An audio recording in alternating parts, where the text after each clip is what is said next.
മക്കളെ. അപ്പോൾ നമ്മളുടെ എക്സാമിന് നിങ്ങൾക്ക് ഏറ്റവും കൂടുതൽ ഇമ്പോർട്ടൻ്റ് ആയിട്ടുള്ള അല്ലെങ്കിൽ 100% ഉറപ്പുള്ള കുറച്ച് ചോദ്യങ്ങളാണ് മിസ് പറയാൻ വേണ്ടി പോകുന്നത്.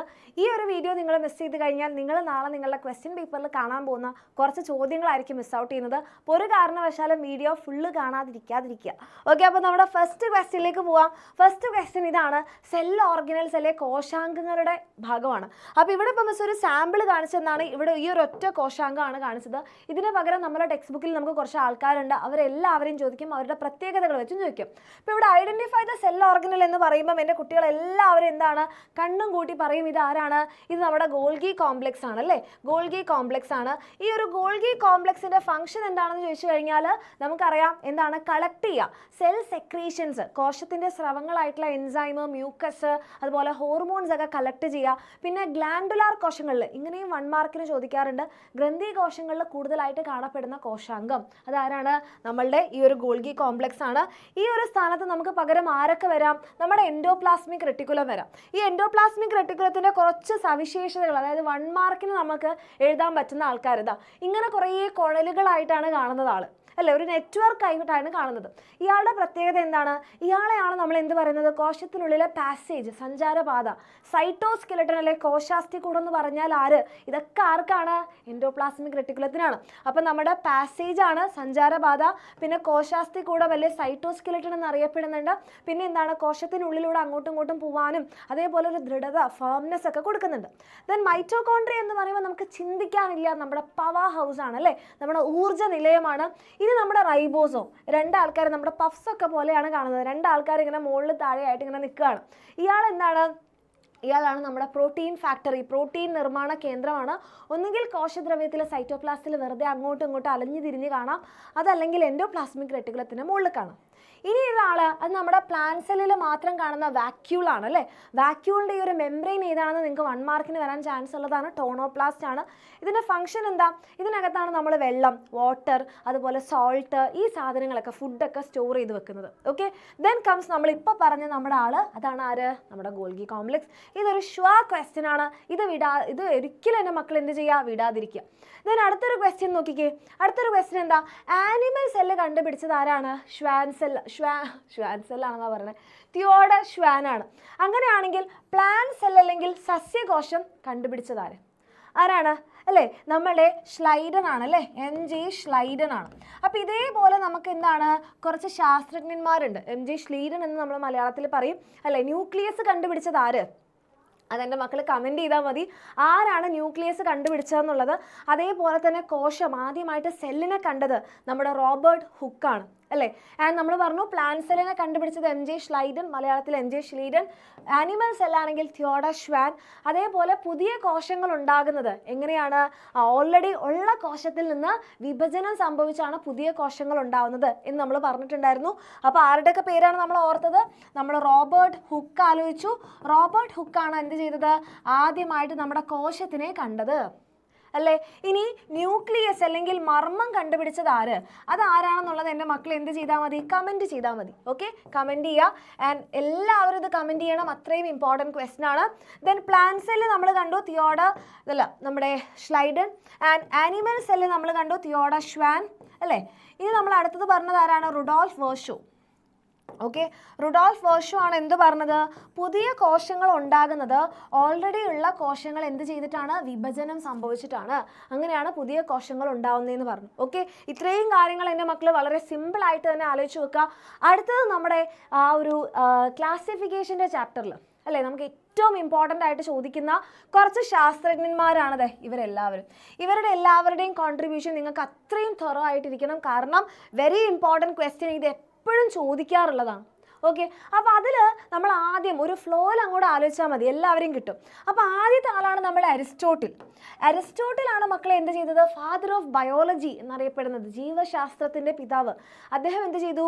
ആനിമൽസിനെ RBC, അരുടെ രക്താണുക്കൾ അല്ലെങ്കിൽ ചുവന്ന രക്താണുക്കൾ ഉള്ളവർ ഇല്ലാത്തവർ എന്ന് തരംതിരിച്ചു. അപ്പോൾ ഇത് എങ്ങോട്ടേക്ക് വരും? ഇവിടേക്ക് വരും. പിന്നെ രണ്ടാമത് നമ്മുടെ തിയോഫ്രേസ്റ്റസ് ആണ്. തിയോഫ്രേസ്റ്റസ് ബോട്ടണിയുടെ ഫാദർ, അല്ലെ സസ്യശാസ്ത്രത്തിൻ്റെ പിതാവ് എന്നാണ് അറിയപ്പെടുന്നത്. അദ്ദേഹമാണ് എന്ത് ചെയ്തത്? പ്ലാന്റ്സിനെ, സസ്യങ്ങളെ നമ്മൾ എന്ത് ചെയ്തു? പെരിനിയൽസ്, ബൈനിയൽസ് അങ്ങനെ തരംതിരിച്ചു. ഏകവർഷികൾ, ദ്വിവർഷികൾ, ബഹുവർഷികൾ അങ്ങനെ തരംതിരിച്ച ആളാണ് നമ്മുടെ തിയോഫ്രേസ്റ്റസ്. ആനുവൽസ്, ബൈനിയൽസ്, പെരിനിയൽസ്, ഏകവർഷികൾ, ദ്വിവർഷികൾ, ബഹുവർഷികൾ എന്ന് തരംതിരിച്ചു. പിന്നെ ആര് വരെയാണ്? പിന്നെ നമ്മുടെ ചരകൻ വരെയാണ്. ചരകനാണ് നമ്മുടെ ആയുർവേദത്തിൻ്റെ പിതാവ്, അല്ലെ ഫാദർ ഓഫ് ആയുർവേദ എന്നറിയപ്പെടുന്നത്. അദ്ദേഹം 200ഓളം പ്ലാന്റ്സിനെ കുറിച്ച് പഠിച്ചിട്ട് ചരക സംഹിത എന്ന് പറയുന്ന ബുക്ക് എഴുതി. പിന്നെ വരുന്നു നമ്മുടെ ജോൺ റേ. സ്പീഷീസ് എന്ന് പറയുന്ന പദം ആദ്യമായിട്ട് ഉപയോഗിച്ചത് ആരാണ്? ജോൺ റേ ആണ്. അദ്ദേഹം 18,000ഓളം പ്ലാന്റ്സിനെ കുറിച്ച് പഠിച്ചിട്ട് അദ്ദേഹത്തിൻ്റെ ബുക്ക് ഹിസ്റ്റോറിയ ജനറാലിസ് പ്ലാന്റേറം എന്ന് പറയുന്ന ബുക്കിൽ അടയാളപ്പെടുത്തി. പിന്നെ ആരാണ്? നമ്മുടെ R.H. Whittaker 5 kingdom classification. 5 കിങ്ഡംസും അതിൻ്റെ പ്രത്യേകതകളും വളരെ ഇമ്പോർട്ടൻ്റ് ആണ്. അത് കഴിഞ്ഞ് വന്നതാണ് നമ്മുടെ കാൾ വൂസ് 6 കിങ്ഡം ക്ലാസിഫിക്കേഷൻ. സെറ്റല്ലേ? നമ്മുടെ ടെക്സ്റ്റ് ബുക്കിൽ ഇവരെല്ലാവരെയും കുറിച്ച് നമുക്ക് വളരെ ഡീറ്റെയിൽ ആയിട്ട് തന്നിട്ടുണ്ട്. മിസ് ഇതേ ഇപ്പോൾ ഇവരെല്ലാവരെയും കുറിച്ച് പറഞ്ഞു. ഈ കാര്യങ്ങൾ വളരെ ഇമ്പോർട്ടൻ്റ് ആണ്, നോട്ട് ചെയ്ത് വെക്കാം. ഓക്കെ. പിന്നെ നമ്മളുടെ കാൾ ലിനേയസ്, അദ്ദേഹത്തിനുള്ള സവിശേഷതകൾ കുറച്ച് കൂടുതലാണ് അല്ലേ? ബൈനോമിയൽ നോമൻക്ലേച്ചർ അല്ലെങ്കിൽ ദ്വിനാമ പദ്ധതി. അതേപോലെ തന്നെ എന്താണ് നമ്മളുടെ ഈ ഒരു വർഗീകരണ തലം എന്ന് വെച്ചാൽ ടാക്സോണമിക് ഹൈറാർക്കി കൊണ്ടുവന്നത് ആരാണ്? നമ്മളുടെ ഈ ഒരു കാൾ ലിനേയസ് ആണ്. അതേപോലെ മോഡേൺ ടാക്സോണമിയുടെ പിതാവ് എന്നറിയപ്പെടുന്നതും ആരാണ്? കാൾ ലിനേയസ് ആണ്. ദെൻ നമ്മുടെ ഡൈവേഴ്സിറ്റി ഓഫ് സസ്റ്റനൻസിൽ ഒരു ഷുവർ ക്വസ്റ്റ്യൻ ആണ് ഇവിടെ നിങ്ങൾ കാണുന്നത്. ഇക്കോളജിക്കൽ ഇൻ്ററാക്ഷൻസ് അല്ലെങ്കിൽ ജീവിബന്ധങ്ങൾ. ഓക്കെ, നമുക്ക് 5 ജീവിബന്ധങ്ങളാണ്. അതിൽ കുറച്ചെണ്ണം ഇവിടെ തന്നിട്ടുണ്ട്. അതിൽ 5 എണ്ണം ഇമ്പോർട്ടൻ്റ് ആണ്. അപ്പോൾ ഒന്നാണ് പ്രിഡേഷൻ. മലയാളത്തിൽ നമ്മൾ എന്ത് പറയും? ഇരപിടുത്തം. അപ്പോൾ എന്താണ് ഇരപിടുത്തത്തിൻ്റെ പ്രത്യേകത എന്ന് വെച്ചാൽ വേറൊരാൾ മറ്റൊരാളുടെ ഭക്ഷണമായിട്ട് മാറാണ് അല്ലേ? നമ്മുടെ മാനും ടൈഗറും അല്ലേ, ഡിയറും അതേപോലെ തന്നെ ടൈഗറും എടുക്കുകയാണെങ്കിൽ ടൈഗറിന് അതിൻ്റെ ജീവിതം നഷ്ടപ്പെടുകയാണ്, ജീവൻ നഷ്ടപ്പെടുകയാണ്. അപ്പോൾ അതിന് നെഗറ്റീവും, ടൈഗറിന് എന്താണ് അല്ലെ, ഡിയറിന് അതിൻ്റെ ജീവൻ നഷ്ടപ്പെട്ടു പക്ഷേ ടൈഗറിന് ഫുഡ് കിട്ടി. അപ്പോൾ ഒരാൾക്ക് പോസിറ്റീവും മറ്റേ ആൾക്ക് നെഗറ്റീവുമായിട്ട് വരുന്ന ഒരു ഇൻ്ററാക്ഷനാണ് ഇരപിടുത്തം അല്ലെ പ്രിഡേഷൻ. ഇനി എൻ്റെ മക്കളിവിടെ നോക്കിക്കഴിഞ്ഞാൽ ഫ്ലവറും ബട്ടർഫ്ലൈയും രണ്ടുപേരും നല്ല ബ്യൂട്ടിഫുൾ ആയിട്ടുള്ള ആൾക്കാരാണ് അല്ലേ? അതുകൊണ്ട് തന്നെ അതൊരു ബ്യൂട്ടിഫുൾ, നല്ലൊരു മനോഹരമായ റിലേഷൻഷിപ്പാണ്. That is mutualism.